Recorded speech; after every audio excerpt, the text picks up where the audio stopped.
Hi everyone. In this session, we are going to focus on risk management and quality management, two of the most important metrics in running day-to-day operations. If your organization or your project does not focus on risk and quality, you can taste success, but that will not be a sustained model. So let's get straight into these two things. Let's go with risk management first. What is a risk? Risk is basically a threat. It can be a threat to your business in form of a competition, in terms of a business loss, financial loss. It can be a threat of a losing customer. It can be threat of losing an employee or a client. It's basically a roadblock or threat to your business. Yeah, a threat to your existence. Also, when we talk about risk, the term uncertainty often comes out, and uncertainty is basically an event that may or may not happen, right? So you do not know whether a particular thing is going to happen, so that's uncertain. And whenever uncertainty comes in, that's also termed as risk. There's also a term loss, which is typically associated with financial institution like banking. Loss is also one word very closely associated with risk, and loss is particularly an event which has unwanted consequence or losses. When we talk about loss, we primarily talk about financial loss in a business. Yeah. So risk has several definitions, but I thought that combining everything, what are the key words that should stick with you when we think about risk?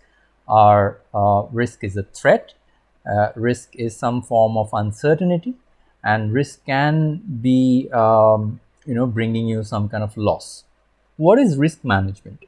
Now, risk management definition is derived from the ISO 31000 standard, which is an international standard that provides principles and guidelines for effective risk management. There, risk is defined as the effect of uncertainty on an organization's ability to meet its objectives. Now, you might have noted that I have highlighted the word effect, uncertainty, and objectives. And that's especially because I'm just going to talk briefly about these words and the significance of these words in the risk definition. When we talk about effect, an effect is basically a deviation from what was expected, which can be positive or negative. Safety risks are generally negative, like any sort of risk associated with losses or death or pollution. These are typically your safety risk, and they can be negative, right? So if there is a risk of death, most of the time the risk might come true. So it's a negative risk. But there are also some cases where risk can be positive, like financial risk. Like, let's say you are investing money in mutual funds, or you're investing money to buy some shares. So there is a risk that in future, what if the investment does not come up, or what if the share price drops? There is always a risk. But financial risk may be positive, so most of the time the risk might happen to be positive when we're talking about financial risk. Your share price, when you bought it, it might, your share price might increase, thereby you might experience profit.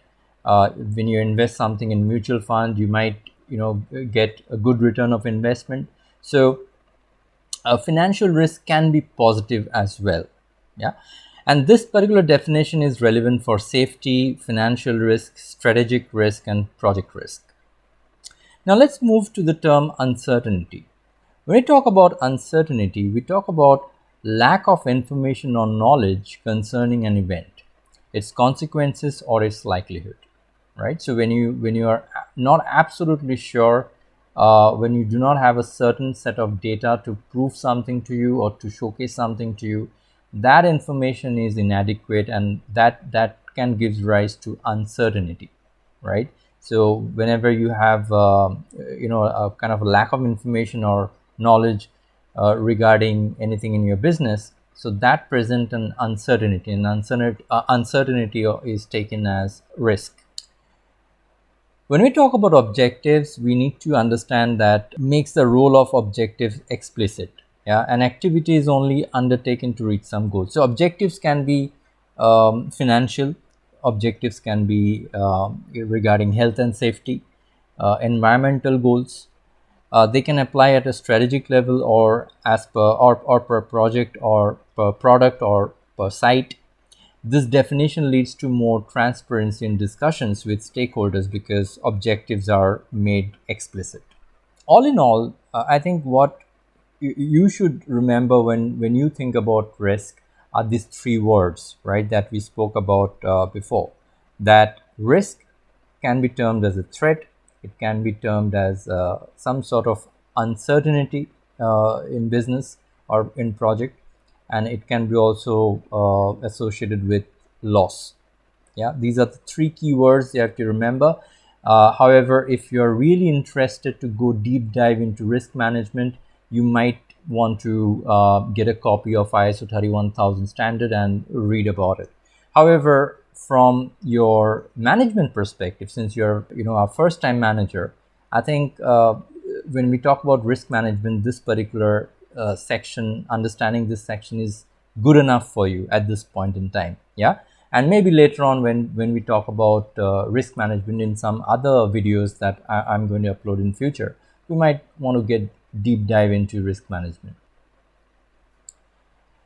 All right, so there are 5 steps of risk management, and let's go through the steps one by one.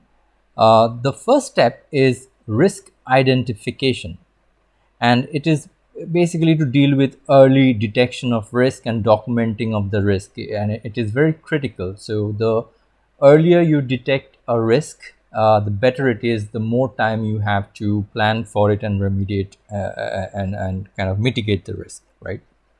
So early detection is always useful. The second process, the second step in this process is risk analysis. Once you identify the risk, then you have to analyze the risk, the scope, the severity, the seriousness of the risk. All this needs to be analyzed. The third step is evaluating the risk. Once you have analyzed the risk, you need to evaluate and prioritize the risk as per its severity. Rank the risk. Which risk is more severe, where I have to put my focus on immediately. Prioritize the risk, right? So risk evaluation should be your third step. The fourth step is risk treatment. Once you have evaluated the risk, once you have ranked the risk, okay, these are my number 1, 2, 3 risks that I have to immediately look into and I have to immediately try to remediate. I need to take some action. So, risk treatment comes into the picture, and that is to mitigate or control the risk following the risk management solution of your organization. Every organization have their risk management team and risk management solution, and it's properly normally documented in your in your policies and procedures. So following that, you need to mitigate and control the risk. Do remember, not 100% of the risk can be mitigated. There can be risk, there can be some risk which cannot be mitigated because it is not 100% in your control, but you need to make sure that most of the risk that you have control on, you should try to mitigate. The last and the final step of risk management is risk monitoring and review, and that is to monitor the existing risk which could not be mitigated. As I was talking about, that there are certain risks which cannot be mitigated, like you have bought some shares and suddenly the share price have started going down. So you see there is a risk there that if I hold on to the share, I might incur a greater loss. However, you might want to monitor that because you cannot do anything about it with the share price going down. You don't have much control on that. So what you do is you monitor, and it might happen that the share price again goes up. So without doing anything, the risk can get mitigated by itself. So you have to monitor the risk which could not be mitigated. If those risks are not getting mitigated and is becoming a critical one, then you might want to take some action on them. Risk monitoring and review also talks about monitoring any new risk that's coming up. Yeah, and it also talks about reviewing your risk management process. Yeah, so the company you're working for will already have a risk management process. So the risk management team and the leadership should time and again review that risk management process, update it as per the latest updates and developments happening, and there has to be a review process there. So all in all, there are these 5 steps of risk management that's there. Your organization will also be aligned with this. And I'm pretty much sure most of the organization these days are pretty much focused on risk management. So you should have risk management there. But for you, it's important to know these 5 steps. Now let's move on to the quality aspect. Let's move on to the quality management stuff. What is quality management? Quality management is the act of overseeing different activities and tasks within an organization to ensure that the products and services offered, as well as the means used to provide them, are consistent. The key word here is consistent. It helps to achieve and maintain the desired level of quality within the organization. When we talk about quality management, we must talk about quality management system, QMS.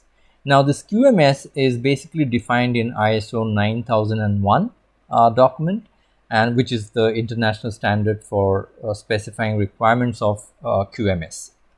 And a QMS is defined as a formalized system that documents processes, procedures, and responsibilities for achieving quality policies and objectives. A QMS helps coordinate and direct an organization's activities to meet customer and regulatory requirements and improves effectiveness and efficiency on a continuous basis. That's what the QMS is all about in definition. There are 7 principles for QMS. The first one is customer focus, which talks about meeting customer requirements and to strive to exceed customer expectation. Yeah, customer is very important to the business. The second principle is leadership, establishing unity of purpose and direction and create conditions in which people are engaged in achieving the organization's quality and objectives. And that is a contribution of leadership. That is a responsibility of good leadership. So that's also one of the key principles of quality management. The third principle talks about engagement of people, because competent, empowered, and engaged people at all levels throughout the organization are essential to enhance its capability to create and deliver value.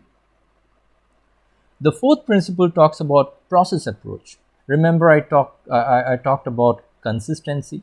So, consistent and predictable results are achieved more effectively and efficiently when activities are understood and managed as interrelated processes that function as coherent systems. So process approach is again one of the key principles to get consistent and predictable results. The fifth one is improvement. And improvement is essential for an organization to maintain current levels of performance, to react to changes in its internal and external conditions, and to create new opportunities. Let's go on to the sixth one, that is evidence-based decision making. Decisions based on analysis and evaluation of data and information are more likely to produce desired results, right? So it negates decision based on assumptions, presumptions, decision based on emotions and feelings, right? Decision should be based on proper evaluation and analysis of data and information. Those decisions are good for the business.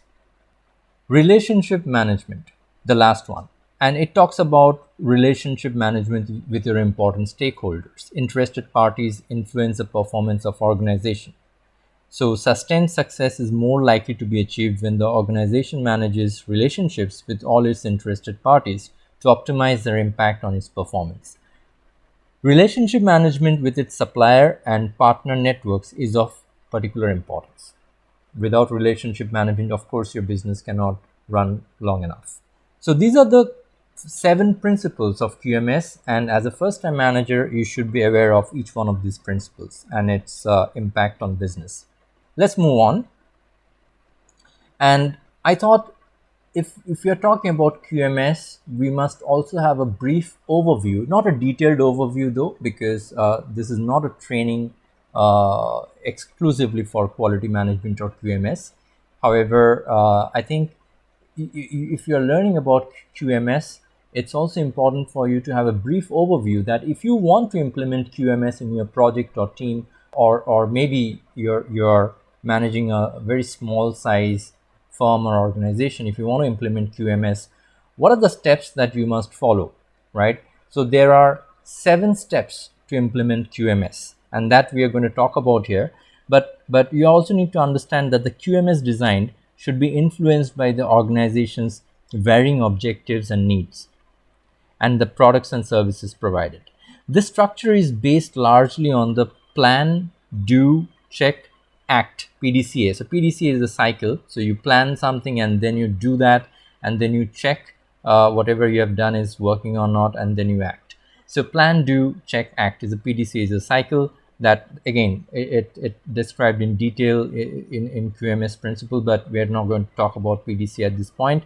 All you got to know about right now is the QMS structure is based largely on this plan, do, check, act cycle, and allows for continuous improvement to both product and the QMS.